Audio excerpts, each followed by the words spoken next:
buat Tuhan 100%. Porsi yang buat Tuhan 100%. Porsi yang namanya istri 100% sebagai istri, bukan sebagai Tuhan. Jangan perlakukan istri sebagai Tuhan. Oke? Anak pertama berapa persen? 100% sebagai anak. Yang kedua 100% sebagai anak. Begitu.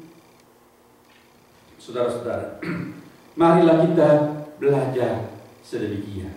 Tuhan memberikan kita berkat. Kita hargai berkat Tuhan. Kita kelola dengan semua usaha kita, perhatian kita 100% untuk urusan pemberian. Tetapi untuk urusan Tuhan 100% juga buat Tuhan. Jangan dikopi. Jangan gara-gara ada berkat Tuhan jadi gak kebagian sekarang.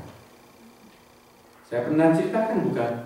Ada seorang pendeta punya anggota gereja, sepasang suami istri, lama gak kelihatan. Dia kunjungi, mana om tante kalau nggak gereja? Aduh, Pak Pendeta lihat bagaimana bisa gereja. Rumah berantakan, kami harus keluar dari pekerjaan. Nafkah susah, ekonomi berat, tidak ada uang sama sekali, tidak ada waktu. 7 hari nggak cukup seminggu buat cari nafkah. Tapi Tuhan cuma kasih seminggu 7 hari, nggak ada seminggu 8 hari. Jadi 7 hari dia kerja aku. Pak Pendeta bilang, mau saya doakan om tante supaya Tuhan berikan berkat untuk kehidupan ekonomi. Oh tentu Pak Pendeta. Lalu pendeta mendoakan. Minggu-minggu depan om tante ini rajin ke gereja. Mengapa? Bersaksi, mengucap syukur, berkat Tuhan, menjawab doa.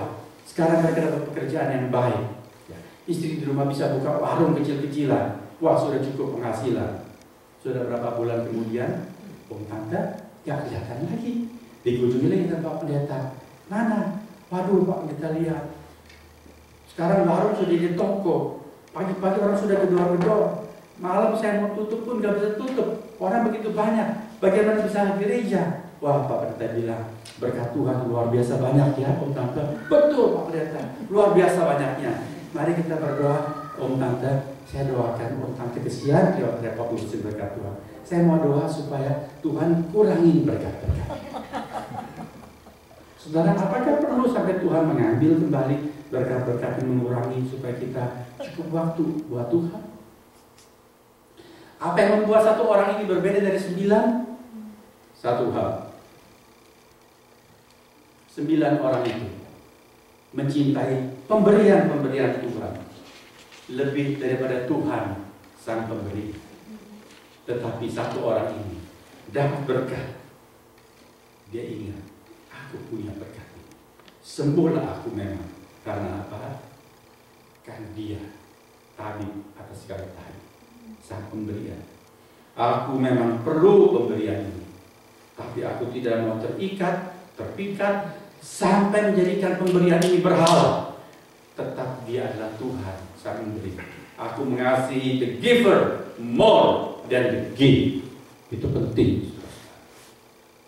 Kalau kita tidak mengerti soal ini, kerohanian kita tidak tumbuh-tumbuh. Saya ulangi lagi. Kalau saudara dan saya tidak mengerti, belajar untuk love the giver more than all his give, kita gak bakalan maju-maju dalam hidup kekristenan kita. Bantu terus, melempem, dingin, gak ada semangat, gak ada komitmen. Padahal Tuhan itu kurang apa sih pada saudara dan saya? Saudara, mari jangan sampai berkat Tuhan menghambat kita mengasihi Tuhan. Janganlah berkat Tuhan membuat kita terhambat untuk melayani Tuhan. Jadi Tuhan menerjemahkan firman ini supaya bukan cuma setahun sekali, bahkan sesering mungkin. Setiap kali kita mengucapkan thanksgiving, kita mengucapkan syukur kepada Tuhan, Tuhan menguji hati kita. Dia melihat pengucapan syukurmu murni, dan dia memuji kita atas pengucapan syukur kita. Tuhan memberkati kita. Amin.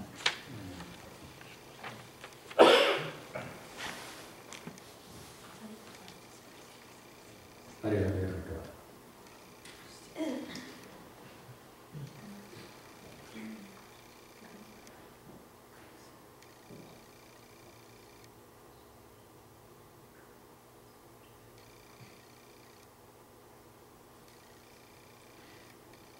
Kami mengucap syukur karena ada Hari Raya Thanksgiving. Setahun sekali, paling tidak dia menjadi sebuah pemicu untuk kami mengingat-ingat lagi berkat-berkat Tuhan. Karena kami ini memang pelupa ya Tuhan. Oleh sebab itu, Mazmur-Mu sudah Engkau wahyukan, mengingatkan kami supaya kami jangan melupakan kebaikan Tuhan. Karena Engkau tahu, Engkau yang menciptakan kami, bahwa kami ini pelupa. Kalau yang jelek-jelek kami ingat-ingat terus. Yang baik-baik kami cepat lupa. Termasuk kebaikan Tuhan. Ampunilah kami. Kami mengucap syukur atas firman Tuhan. Atas renungan hari ini. Atas teladan orang buangan itu. Orang yang dianggap orang tidak bersih. Si Samaria. Tetapi justru dia yang tahu mengucap syukur dengan sepenuh hati kepada Tuhan.